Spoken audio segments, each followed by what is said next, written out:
I'm going to try and do this. I don't know. This just occurred to me just a minute ago. I was sitting here staring at the books I have, and they span a number of years, as you would hope someone who spans a number of years would have. That's all my stuff over there. So, Abel's Island, I found this. I was trying to think of something that won the Bantam Skylark Book Award. Okay. Oh, a Bantam Skylark book. I'm not sure. I don't know what that really means. It's unforgettable tale of level mouse, a furious storm, a lonely island, and a lesson about life. And my mom gave that to me a long time ago. I don't know the copyright. I'm not going to flip through it. But I got this cat over here sitting there doing nothing. And then if that's not enough, that's the clothes I need to put up. And then I got this turkey over here doing absolutely nothing. Absolutely. Look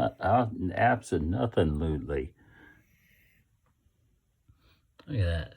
Wouldn't even get up for a cameo. So, I don't know. Abel's Island, that was a good book, I guess. I've read better books. I've read books that I can't understand. I think I'm pretty able to understand. Right. So I discontinued the video so it wouldn't be irritating as you, and you know, it's not a credit to me. I don't remember the author. I guess I'd look real quick, but I don't want to bother you. But I having read this a long time ago, I didn't realize it was kind of in stages of the year. So this is Abel's story as it happens in this time of year. Let's go. Hold on. I gotta take my glasses off to read this. It's not that I'm so old, it's just my glasses are such crap. All right. Abel spent most of January and February and part of March indoors. In January, there was a great blizzard. The snow descended from the bleary sky in thick, heavy curtains through a long night. Curled up in his bed, Abel listened despondently to the howling and yowling, the lashing and whistling of the wind.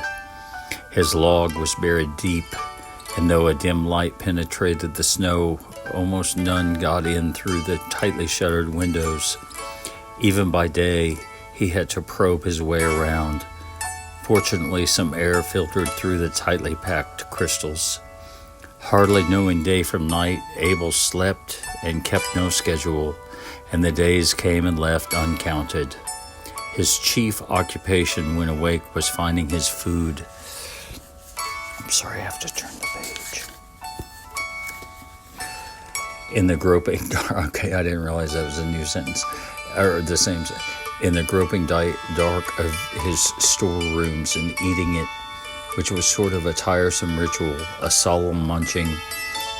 Otherwise he yawned. Oh, how he yawned. Turned over time and again, thrashed around, ever so much scratched over and over, pushed the smells and shells of acorns and hickory nuts and sunflower seeds out of his way and thought of nothing. Meanwhile, the sun and occasional thaws kept lowering the level of the snow so that eventually Abel had the thrill of seeing the light that had long been denied him slice through the edge of a wind-struck shutter. He woke up one day, and there it was. Things were visible. "Abel," he shouted, "do you hear me? I can see." He flung the shutter open. How beautiful everything looked after the prolonged darkness. How unspeakably beautiful, even the shells on the floor, how vividly actual and therefore marvelous. Abel opened his doorway and let the light flood in. The day seemed confident of its own splendor. The icicles hanging in the open entrance glittered. One was as big as Abel himself. He ate and drank cold water from a clay pot. Then he shoved the great accumulation of shells out of his house and went to stand before Amanda's statue, which was chest deep in snow. "Dear heart, I love you," he exclaimed. "What a lovely day.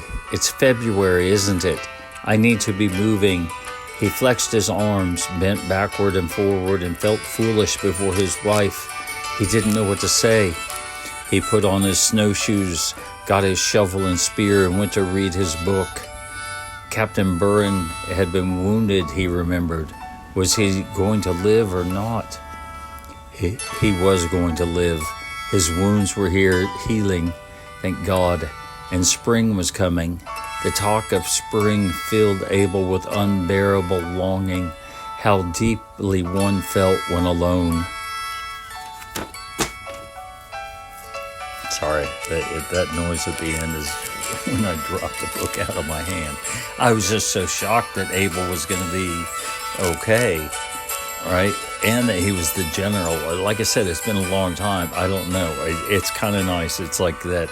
I don't know. There again, my parents bought me several nice books that kind of all have the same, theme of perseverance and freedom and, willpower and stuff. I didn't learn any of those lessons, obviously, but that was probably what they were getting at with that.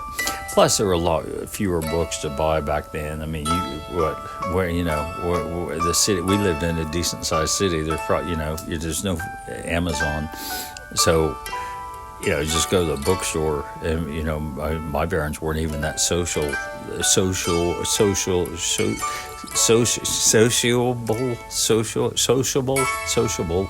So I mean, I don't even it wouldn't be like a PTA meeting. It would be like you should read Abel the Mouse book or whatever. But so that was me dropping the book at the end. I don't know. I thought the chapter was just gonna be about January, and by the time the chapter finished, we were already in March. So I guess I probably won't. I don't know if I go completely insane, I might think of this in 3 months, and if I post this, I will post an update in 3 months, and we'll see how it's working out for Abel. I bet he gets home, but I don't know what the deal with his frozen dead wife is outside that log, right? I don't know. I'm not gonna mess around with it right now. I got other shit to do. But you saw my pets, the video of my pets, so that doesn't really prove or disprove anything. Anyway, I hope you enjoyed that reading.